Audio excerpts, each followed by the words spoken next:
Well, presidential politics now as we debut our new segment, 4 questions for the next 4 years, giving you the chance to ask White House candidates about the issues that you care most about. Our first guest for this segment is former Florida Governor Jeb Bush, who's campaigning today in the first in the nation caucus state of Iowa. And he joins me from that state, from the historical building in Des Moines. Governor, it's great to have you on the program.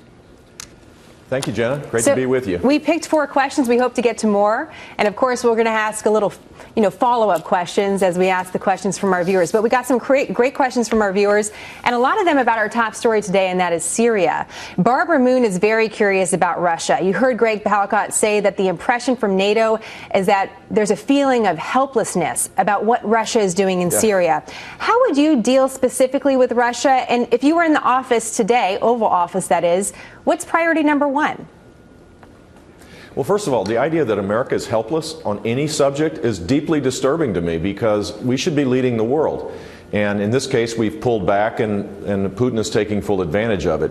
I think we need to be clear that we want to create a no-fly zone, starting with the areas where the people, the military, the troops that we're supporting exist, and we ought to have a safe zone for them. We ought to be working with our partners in Europe to deal with the refugee crisis there in the region. And we also ought to join forces with traditional Arab countries to create a clear strategy of how we deal with Assad and ISIS at the same time.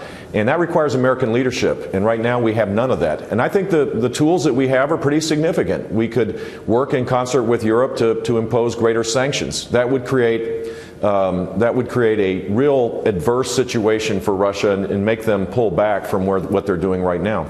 I heard that one of your priorities is that no-fly zone. One of your fellow candidates, Rand Paul, was on Special Report last night, and he has an issue with the no-fly zone concept. I'm going to play a little sound from him, and I'll get your response. What I think is reckless and irresponsible of some of my colleagues who on the presidential stage is to say, oh, we're not going to talk to Putin. Well, having no relations or communicate with Putin is exactly the wrong thing to do. Others have now been saying we need to be prepared to use force against Russia. And it's like, my goodness, we avoided that for 70 years in the Cold War. I don't think that's a good idea. And then others are saying, well, we need to draw a red line. We need to have a no-fly zone. Well, that's also a recipe for disaster, for either an accidental or a purposeful shooting down by one country or the other. What's your response to that, Governor? Well, 45 days ago, I laid out a strategy as it relates to ISIS and Syria in general, and I did advocate a no-fly zone. And had we imposed it earlier, Russia would not be doing what they're doing. I mean, we should make it clear that Assad can't use barrel bombs to kill their innocents, and we need to be clear that we need to improve our intelligence capabilities to take out strategic assets in ISIS-controlled areas. That continues to be, I think, the proper policy, and there are a lot of smart people that have been actively involved in national security issues that embrace that idea. One of our other viewers, Lance, had a question about immigration, and you mentioned the refugee crisis as being one of the issues that you're really interested in. Lance wants to know, when it comes to immigration, if you agree that securing the border here in this country is the first priority to controlling immigration. What are your thoughts on that? Absolutely. There needs to be a respect for the rule of law. 40% of illegal immigrants come with a legal visa and extend their stay. We have to be serious about making sure that coming here illegally is a lot harder, and to get to a point where we can reform the legal system as well. And it is the first priority, and I have a plan to do just that focuses on border security in a way that's practical, eliminates sanctuary cities, uses technology in the proper way, and deals with this real challenge of having people that have legal visas and just stay. Other countries have biometric means by which to know where they are and don't have the same problems that we have. We've just not committed to this in a serious fashion under President Obama. You know, that ties right into something I'm seeing from the FBI director. It's just a newswire crossing right now, saying that the FBI has followed dozens and dozens of people around the United States for 24 hours, 7 days a week over the last year. And we just got that horrific report from the Associated Press about ISIS, perhaps getting their hands on nuclear weapons. Chris Del Rosario, one of our other viewers, wants to know what you're going to do to protect us against terrorism. What's the top priority when you look at the terrorism issue to protect our country?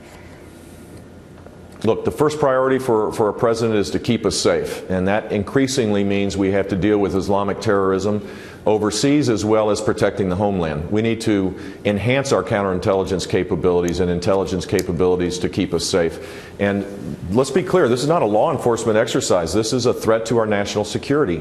And if you think of it that way, then you get much more aggressive. Sadly, under President Obama, twice he's admitted that we don't have a strategy to deal with ISIS. We need one, and we can be successful. We have far more resources than I think what the Obama administration pretends, and we should be using them. Like this what, is the Governor? first priority for our country.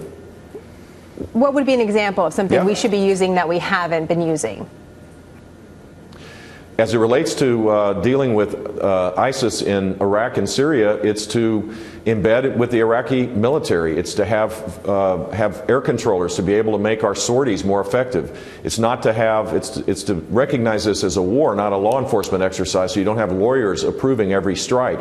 It's to improve the intelligence capabilities so that we're more effective, and it's to be engaged with our partners in the region so that they know we're serious about this. Look, this is all made a lot more complicated by President Obama's approval of an Iranian agreement that has emboldened them. The reason why Putin is in Russia is that Soleimani went to Russia and encouraged this. Iranian forces are in Syria as well. And so we need to be engaged with our allies, and we need to be serious about it so that they can follow. You know, critics of this administration say that no one fears President Obama. And Governor Huckabee was just on our network just last hour on America's Newsroom, and he said fear is really important to foreign policy. Why do you think there would be those that would fear a Jeb Bush president?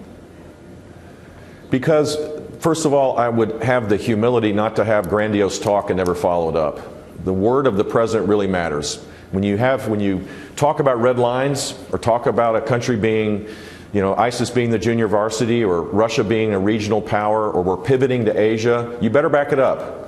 And it's the lack of action that has created the lack of fear, and the lack of fear creates an emboldenment of our adversaries. And equally important, our friends no longer trust us, and that's what's creating an uncertain world. American leadership doesn't have to be. We don't have to be the world's policeman. The president always tries to push down anybody that suggests his policies are weak and vacillating. The simple fact is, if we're strong and consistent, we'll keep the peace. We won't have to send men and women in harm's way. We've covered a lot when it comes to foreign policy. I have a few questions when it comes to domestic affairs as well, and I'm going to make sure your audio is working good just because I see you checking your IFB. I have to take a quick commercial break, Governor Bush. We have a couple questions from our viewers about all these issues. So after a commercial break, we'll be back with Governor Bush with your questions from our viewers, and more happening now. Back now with Florida Governor Jeb Bush, who's campaigning today in Iowa, and good enough to join us in our first segment where we're taking viewer questions to some of the candidates. #4questions if you want to get one in for the governor who's good enough to join us. So, Governor Bush, this question is coming from Robert. And we know that the theme so far for the 2016 race has been about outsiders. And we see that somewhat as well and playing itself out as well for the speakership down in Capitol Hill. What distinguishes you from your father and brother and from other running mates? That's what Robert would like to know. Well, I have my own record.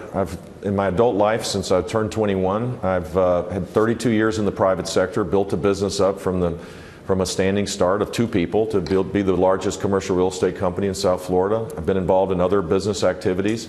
I got to be governor for 8 years, and that's my government experience. It's not an experience grounded in Washington. In fact, I was a disruptor. I turned the whole city and the state upside down, and we improved things for everybody.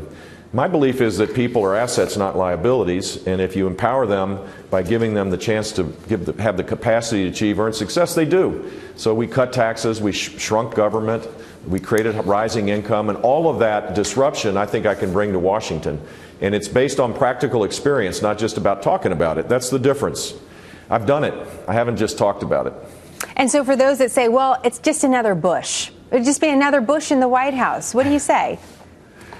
Well, first of all, the first thing I say is my dad's the greatest man alive. I love my brother. I got no qualms about being a Bush. I'm quite happy about it, but I know I'm going to have to earn it myself, and that's what I intend to do. And I will go prove to people that I have I have the ability to disrupt the old order, to bring about a new environment where we can fix a few big complex things so that people can rise up again.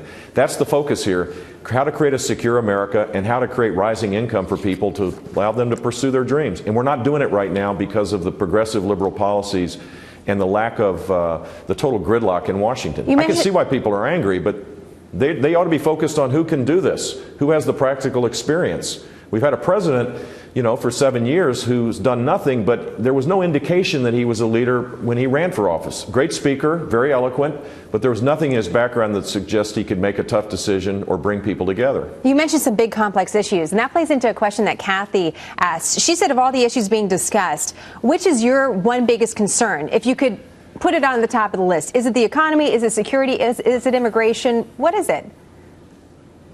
I think it's keeping us safe, and I think that's becoming increasingly the biggest challenge. We're gutting the military.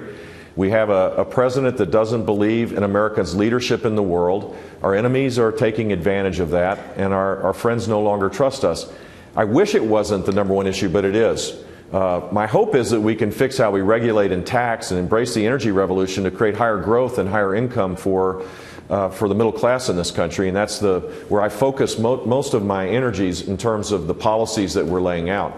We had a ton of questions on this next topic. David Lopez, Steve Connell, Eric McPherson, to name a few, but there were so many, Governor, that I can't name them all. And they really wanted to talk to you about your poll numbers. Some of them felt that some of your poll numbers now are too low to overcome at this point. And that was a big concern to them. How would you respond to that? They're concerned that your numbers are too low to go back up. Well, they're not that low in places that matter, like New Hampshire and Iowa. We're moving forward.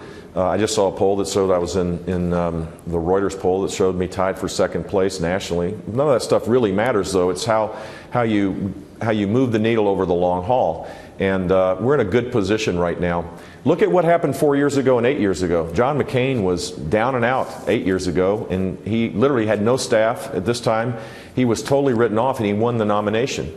At this time, 4 years ago, I think Herman Cain and Rick Perry were winning the nomination. Two good people, but Mitt Romney ended up winning the nomination.